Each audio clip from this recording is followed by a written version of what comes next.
Friends and ఫ్యామిలీతో weekends కి farm house కి వెళ్ళి ఎంజాయ్ చేయాలనుకుంటే వెంటనే డోసే యాప్ ని డౌన్లోడ్ చేసుకుని బుక్ చేసుకోండి. నమస్తే రమ్మగారు. నమస్తే జయ. ఏదైనా మంచి కథ ఒకటి చెప్పండి. 3 కళలు చెప్దాం. 3 కళలు. పూర్వం ఒక రాజుగారు, సుదర్శనుడు అని ఒక రాజుగారు ఉండేవారు. ఆయన చాలా మంచివాడు.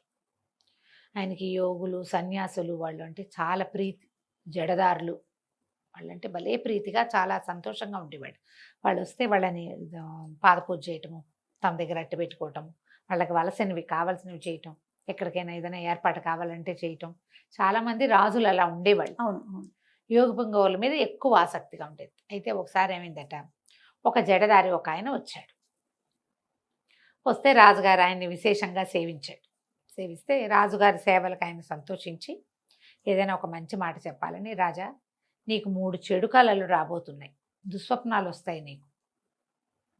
అవి 3 రోజులు వరుసగా చెప్పాడు. ఈ 3 రోజుల్లో నీకు 3 చెడు కళలు వస్తాయి, అప్రమత్తంగా ఉండు ఆ కళల విషయంలో, నువ్వు జాగ్రత్త అని చెప్పాడు. అయితే వెళ్ళిపోయిన తర్వాత ఆయన 2వ రోజు, 3వ రోజు, 4వ రోజు చెప్పాడు. ఈయన కంగారు పడ్డాడు. ఇలాంటి మహానుభావులు ఒట్టి మాటలు చెప్పరు. చెప్పిన మాట ఖచ్చితంగా నిజమైండు, నిజం అవుతుంది. ఎన్నోసార్లు చూసాం. ఎట్లా చెడు కళలు రాకుండా తప్పించుకోవాలి. మనకి దుస్వప్నం అంటే మనకే పిడకలంటే చచ్చే భయం. అవును, పిడకలు వస్తాయని భయపడతాం. బాత్రూమ్కి వెళ్ళి కాళ్ళు కొడుకోపోతే పిడకలు వస్తాయి అని కేకలేస్తాం పిల్లల్ని. భయం కదా. పైగా అదేంటి ఆ పూట నిద్ర చెడ్డం కాదు, ఆ భయం వెన్నాడుతూ ఉంటుంది, మనం వెంటాడుతూ ఉంటుంది అనమాట.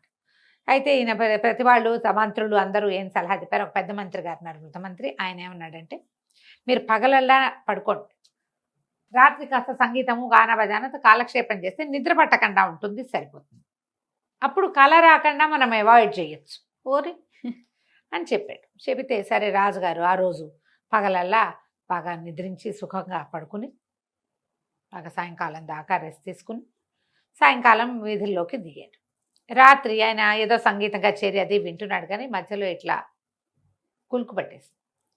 మనం ఇట్లా కూర్చున్నప్పుడు కూడా కునుకు వచ్చేస్తుంది కదా, లోపల నుంచి నిద్ర తన్నుకొస్తుంటే. ఈ కునుకు పట్టిన క్షణంలో ఆయనకు ఒక కల వచ్చింది. బుసలు కొడుతున్న ఒక పాము తన మీదకి ఎగబడుతున్నట్టుగా. ఓకే. పాము ఎగబట్టం అంటే ఎలా ఉంటుంది? అసలు మామూలుగా పాముని ఊహించుకుంటేనే మనకు గుస్బంప్స్ వచ్చి జలదరింపుస్తుంది.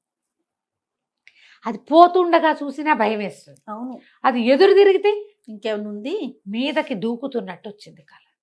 అడిలిపోయాడు ఈయన.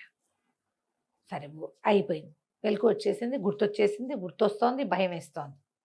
సో 2వ రోజు కూడా ఇలాగే పగలు నిద్రపోయి రాత్రి చాలా చిన్న నిద్ర, ఆకాశం నుంచి పిడుగు పడుతున్నట్టు తన మీద.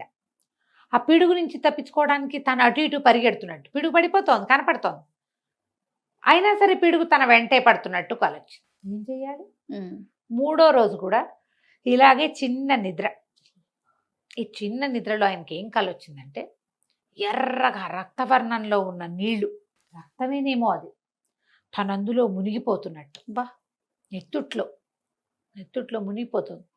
ఆ కూతురు మణిమేఖల యువరాణి, ఆ అమ్మాయి చేతులు పుచ్చుకొని తన్ని బయటికి లాగుతున్నట్టు కలొచ్చింది. 3 కళ్ళు. చాలా భయం వేసింది. ఏ జడదారైతే నీకు కళ్ళు వస్తాయి జాగ్రత్త అని చెప్పాడో ఆయన వెళ్ళిపోయాడు. ఇది చెప్పేవాళ్ళు ఎవరు లేరు. అక్కడి నుంచి ఈయన ఆలోచిస్తున్నాడు, వాళ్ళని అడుగుతున్నాడు, వీళ్ళని అడుగుతున్నాడు, ఏమీ తెలియటల్లా. ఇంతలో ఏమైందంటే, ఒక శంకరం అని పేరు ఏదో మారినట్టుంది, నాకు గుర్తులేదు, లేదా మహేశుడు అనే ఒక అతను వచ్చాడు. ఏం చెప్పాడంటే, మహారాజా నేను చాలా తెలివిగలవాడిని, నా తెలివిని ఎవ్వరూ గుర్తించట్లా. మీరు గనక నా తెలివిని గుర్తిస్తే నేను ఈ రాజ్యంలో ఉండి మీకు ఏదైనా మేలు చేస్తా, లేకపోతే నేను హిమాలయాలకు వెళ్ళిపోదలుచుకున్నాను అని చెప్పాడు. దీని మీద అని కాదు, మామూలుగా సభల్లో చాలామంది వాళ్ళు వీళ్ళు వస్తుంటారుగా, ఇది నడుస్తూనే ఉంది. ఈ 3 కళలకి అర్థం ఏమిటి అనేది ఎవరు చెప్పలేకపోయారు. అయితే ఈ రాజుగారికి ఏమనిపించింది, వీడేమిటో నేను చాలా తెలివిగలవాడిని అంటున్నాడు. సరే నాయన ఓ పని చెయ్యి, నాకు 3 కళలు వచ్చాయి, ఈ 3 కళలకి అర్థం ఏమిటో చెప్పు అని చెప్పి సరే కూర్చోబెట్టి మొదటి కళ చెప్పాడు. మొదటి కళ ఏమొచ్చింది, పాము తన మీదకి ఇట్లా వస్తున్నట్టు, బుసకొట్టి మీదకి వచ్చేస్తున్నట్టు. ఇతను ఏమో ఆలోచించి ఏం చెప్పాడంటే, పాము మీదకి రావడం అంటే పాము దేనికి ప్రసిద్ధి? పగకి ప్రసిద్ధి. మీ మీద ఎవరో పగబట్టిన వాళ్ళు రాబోతున్నారు, ఇది ప్లాన్ చేసుకోండి, చెయ్యండి అనగానే అప్పుడు ఎవరికి మన మీద పగ ఉంది అని పాత ఇవన్నీ లిస్ట్ అంతా తీసారా? లిస్ట్ అంతా తీశారు. తీస్తే ఆ రోజుల్లో భైరవుడు అనేటువంటి ఒక గజదొంగ ఉన్నాడు. వాడిని మొత్తం గుంపునంతా పట్టేశారు. వాడిని చాలా కట్టడి చేశారు. బందిపోటు దొంగ, దారి దోపిడీలు అవి చేసేవాడు. వాడిని చాలా తీవ్రమైన శిక్షలు విధించి ఉంచారు. వాడు తప్పించుకున్నాడు. వాడి మీద దీని మీద కూడా, వాడి తల మీద కూడా 1,00,000 వరహాలో 50,000 వరహాలో బహుమతి కూడా ఉంది. ఇప్పుడు మొత్తం అంతా అప్రమత్తం చేసి సైన్యాన్ని ఆ భైరవుడు ఎక్కడున్నా పట్టేయమన్నారు. ఆ భైరవుడి కోసం ఎంతో ప్రయత్నం చేసి చివరికి ఆ భైరవుడిని వాడి ముఠాని మొత్తాన్ని పట్టేశారు. అంతా దొంగతనాలకి ఏర్పాటు చేసుకుని ఉన్నాడు వాడు. అయితే ఆ భైరవుడిని తీసుకొచ్చి విచారించినప్పుడు వీళ్ళకి ఏం తెలిసింది రాజుగారికి, ఆ భైరవుడు తను ఏ రోజైతే పథకం వేశాడో దోపిడీకి, ఊరంతా ఒకేసారి అన్ని చోట్ల అన్ని బ్యాంకుల్లోనూ దొంగతనాలు చేయటాలు అలాంటి ప్లాన్లు చేస్తారు కదా, అలాంటి ప్లాన్ ప్రకారం చేసేటప్పుడు రాజుగారికి అంతఃపురంలోకి ఒక పావుని పంపడానికి ప్లాన్ చేసుకున్నారు. అన్ని ఏర్పాటైనాయి. పాము కూడా సిద్ధంగా ఉంది. ఏ రోజైతే వాళ్ళు ముహూర్తం పెట్టుకుంటారో ఆ రోజు రాజుగారి అంతఃపురంలోకి పాము వస్తుంది. ఆయన మీదకి పాము రావటం ఏంటి, వీళ్ళంతా ఏమవుతారు, అంతఃపురంలో ఈ సైనికులు గీనికులు అంతా ఈ పాము వ్యవహారంలో ఇద్దులో పడిపోతారు. వాళ్ళకి ఊరి మీద దృష్టి ఉండదు. ఈ లోపల ఊళ్ళ మీద వీళ్ళు అన్ని పక్కల దోపిడీలు చేసేస్తారనమాట. ఆశ్చర్యపోయారు. ఇదే ఆ కళ. ఒకవేళ ఇది మనం తెలుసుకోకపోతే ఇంకొక వారం 10 రోజుల్లో ఆ పాము వచ్చేసేది లోపలికి. అంతఃపురంలో మంచం మీదకి పాముని ఎక్కిస్తే అది కాటేయకుండా ఉంటుందా? పెద్ద ప్రమాదం తప్పింది. అక్కడి నుంచి భైరవుడిని అరెస్ట్ చేశారు. వాడి ఫ్రెండ్స్ అందరినీ తలా ఒక జైల్లోని పారేశారు. అందరినీ ఓ చోట ఉంచితే ప్లాన్లు వేస్తారని వేరే చోటకి పంపించేశారు. అక్కడి నుంచి రాజుగారు నువ్వు నా మొదటి కళని బాగా ఇంటర్ప్రిట్ చేశావు, రెండో కళ సంగతి చెప్పమన్నాడు. ఏమిటి రెండో కళ? పిడుగు పడుతున్నట్టు. అయితే ఇతను ఏమన్నాడంటే అకస్మాత్తుగా జరిగిపోతుంది అనమాట. పిడుగు ఎట్టా పడుతుంది, అదట మనం చూస్తుంటే ఇటా పడుతుంది, పడదు, ఢామని పడిపోతుంది, ఉరుముతుంది. అవును, ఉరు వెంబటే పిడుగు. సడన్ గా మెరుపు, పిడుగు. మెరుపులు కూడా ఎట్టా వస్తాయి, ఉన్నట్టుండి కదా వచ్చేది. అకస్మాత్తుగా ఏదో జరగబోతోంది మన మీద. అకస్మాత్తుగా రాజ్యాల మీద, రాజు మీద ఏం జరగచ్చు, ఎవరైనా పరాయి రాజు మన మీదకి రావచ్చు, యుద్ధం, దీనికోసం వెతకండి అన్నాడు. అనేసరికల్లా ఇతను ఏం చేశాడు, సరే గూఢచారి వ్యవస్థ అందరినీ ప్రశ్నించాడు. ఎక్కడి నుంచి అయినా మనకి ఏదైనా థ్రెట్ ఉందా, అభిజ్ఞ వర్గాల భోగట్ట అలాంటివి ఏదో అంటారు కదా, ఏదో అంటారు దాన్ని. ఇప్పుడు మనకి సినిమాల్లో బాగా వినపడుతూ ఉంటాయి. మనకి థ్రెట్ ఉంది అనేది తెలుస్తూ ఉంటుంది.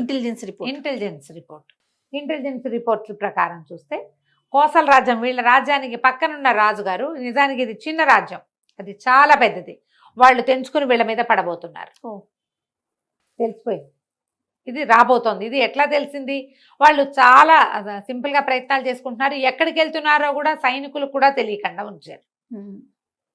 లోపలి గుట్టు తెలుసుకున్న ఇంటెలిజెన్స్ వర్గాల వల్ల వీళ్ళకి ఏమర్థమైంది, వాళ్ళు ఏదో ఒక రోజు వచ్చి పడిపోతారు మన మీద, ఒక్క రోజులో తమని జయించేయగలరు.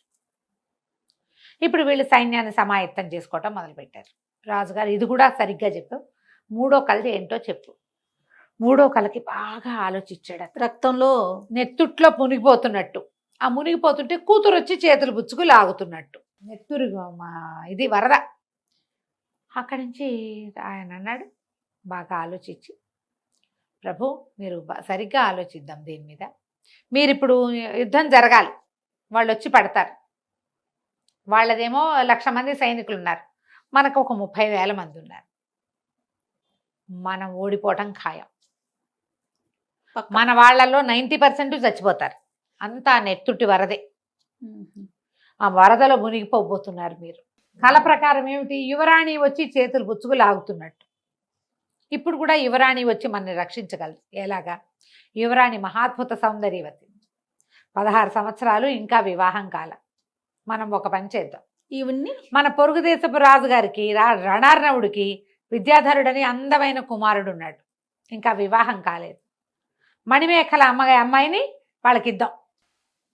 అమ్మాయి ఇచ్చి రక్షిస్తోంది కల్లో మిమ్మల్ని. ఇప్పుడు కూడా మనం అమ్మాయిని వాళ్ళకి ఆఫర్ చేశామనుకోండి, రాజ్యం ఎలాగో మనకు ఒకతే పిల్ల, మన రాజ్యం వాళ్ళదే అవుతుంది, నెత్తురు తప్పిపోతుంది. ఈ నెత్తుటేట్లో నుంచి మిమ్మల్ని అమ్మాయి రక్షించిన కళకి అర్థం ఇది. ఇలా చేద్దాం అనగానే ఈయన వెంటనే పక్కన నా కోసల రాజ్యాన్ని రణార్ణవుడు ఆయనకు ఉత్తరం రాశాడు. మరి నా కుమార్తె ఫలానా అద్భుత సౌందర్యవతి, ఇదిగోండి ఫోటో, మా పిల్లని పెళ్లి చేసుకోండి మీ అబ్బాయికి ఇచ్చేది. ఆ ఫోటో వెళ్ళేసరికి అలా చిత్తరువులు పుచ్చుకుని వాళ్ళు ఊరికే ఒకటి రాడు, బోళ్ళంత మంది వస్తారు, చాలామంది వస్తారు.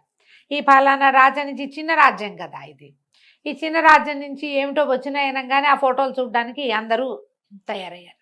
పటాలు చూసేసరికి అబ్బో ఎంత బాగుంది అమ్మాయి, ఎంత బాగుంది, యువరాజు పక్కన ఎంతో బాగుంటుంది అన్నారు. యువరాజు కూడా ఆ పిల్లని చూసి కాస్త ప్రేమలో ఆకర్షణలో పడ్డాడు. ఇప్పటిదాకా రాజుగారికి ఏమనుంది, రణార్ణవుడికి ఈ రాజ్యాన్ని జయించాలనుంది. ఇప్పుడు జయించడం మనం ఎందుకు, శ్రమ అనవసరంగా, వాళ్ళే వస్తారు. వాళ్ళే పిల్లనిస్తారు, రేపొద్దున వాళ్ళే ఆ రాజ్యాన్ని అల్లుడికిచ్చి కట్టబెడతారు. ఎంతో బాగుంది అనుకుని పెళ్లి చేసేసుకున్నారు. ఈ వివాహం అయిన తర్వాత ఈ మహేషుడిని రాజుగారు తనకి సలహాదారుగా పెట్టుకున్నారు తన పక్కన. కళలని తెలివిగా ఇంటర్ప్రిట్ చేసిన వాడు ఏ సమస్యనైనా ఇలాగే చక్కగా తేటతెల్లని చేసి చెప్పగలడు. కాబట్టి ఇంత తెలివైన వాడి, నువ్వు హిమాలయాలకి వాటికి వెళ్ళిపోతూ నీ తెలివిని మేము ఒప్పుకుంటున్నాను నాయన, జడదారు వచ్చి చెప్పినటువంటి 3 సమస్యలు రాబోతున్నాయి అన్న 3టికి నువ్వు చక్కటి సమాధానాలు చెప్పావని తన దగ్గరే ఉంచుకున్నాడు. కథ కంచికి మనం ఇంటికి.